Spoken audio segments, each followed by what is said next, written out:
विशेषकर हिंदू समाज में श्री राम को अपना इष्ट मानकर पूज रहे हैं, श्री कृष्ण को अपना इष्ट मानकर पूज रहे हैं। तो उनकी वैसे तो पूजा का विधान नहीं है, फिर भी यदि वो उनकी पूजा करते हैं उनको इष्ट मान के, तो उनको मिलेगा क्या?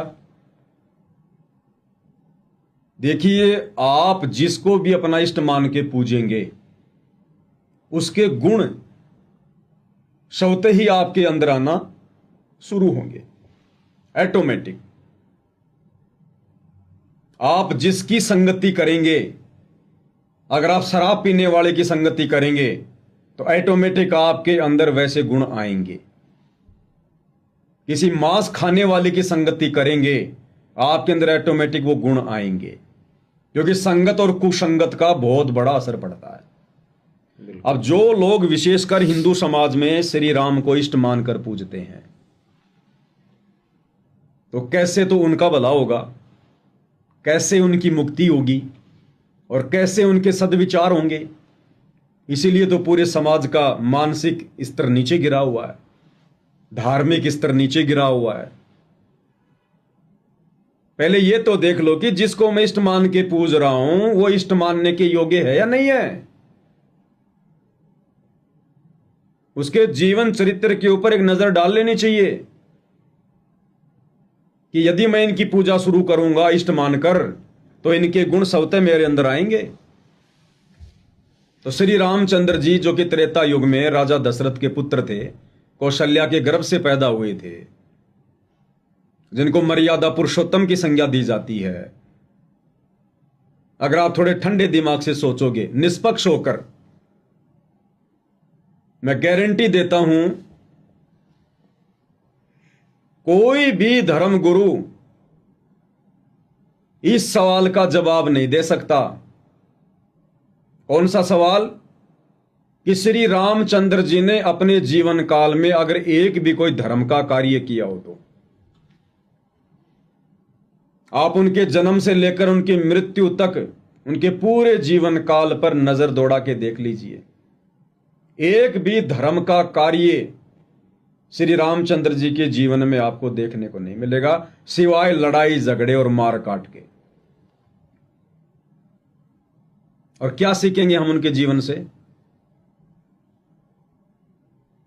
क्या सीखेंगे? अपनी औरत के ऊपर अविश्वास करना, यह सीखेंगे हम। जब 10 वर्ष तक सीता जी रावण की कैद में रही, उसके बाग में रही, उसके अधीन रही,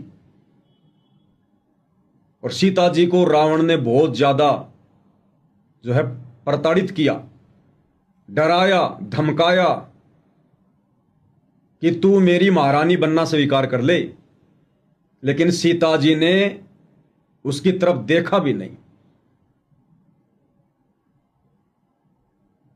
और उस सीता को रावण की कैद से छुड़वाने के बाद जब आप वाल्मीकि रामायण को पढ़ेंगे तो वाल्मीकि रामायण में साफ साफ लिखा हुआ है,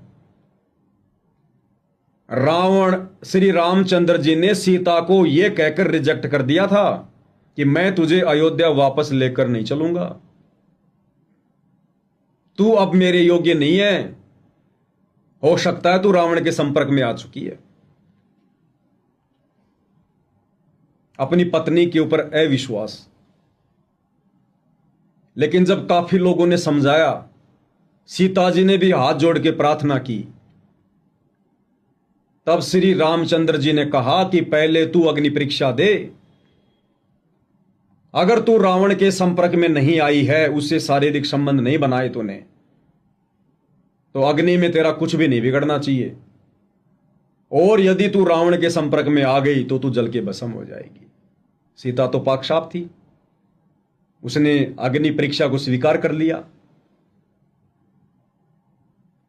और सबके समक्ष सीता जी जलती हुई धधकती हुई आग में बैठ गई, और सीता जी का बाल भी बाका नहीं हुआ। तब श्री रामचंद्र जी को यकीन हुआ कि हां, सीता पाक साफ है। तो क्या सीखेंगे हम श्री रामचंद्र जी से? उनको अपना इष्ट मानकर उनकी भक्ति करके अपनी धर्म पत्नी के ऊपर अविश्वास करना।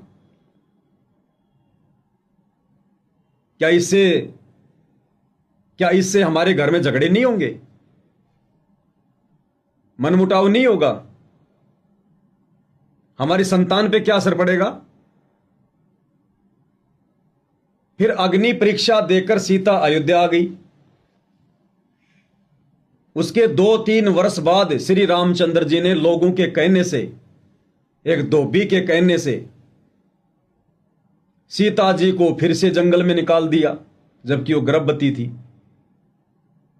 और सीता ने कहा कि मुझे क्यों निकाल रहे हो, मेरा दोष क्या है?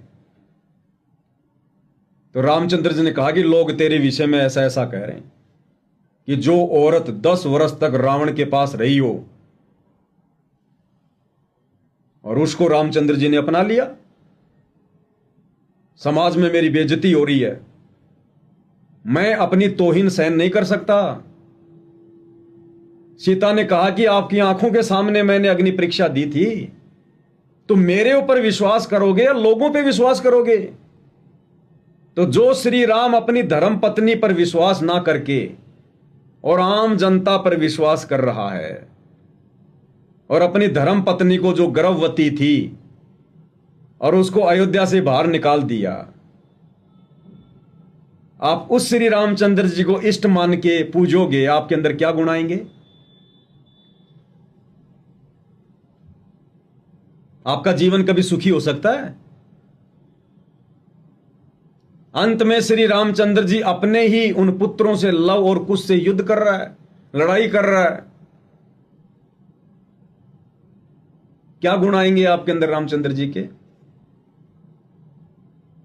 फिर काहे के इष्ट, काहे के भगवान? जिस श्री रामचंद्र को यह नहीं पता कि मैं जिससे लड़ाई करने जा रहा हूं वो मेरे बेटे हैं, हम उनको अंतर्यामी मान रहे हैं, उनको भगवान मान रहे हैं, परमात्मा मान के पूज रहे हैं, इष्ट मान के पूज रहे हैं। इष्ट होती है सर्वश्रेष्ठ शक्ति। तो क्या गुण आएंगे हमारे अंदर?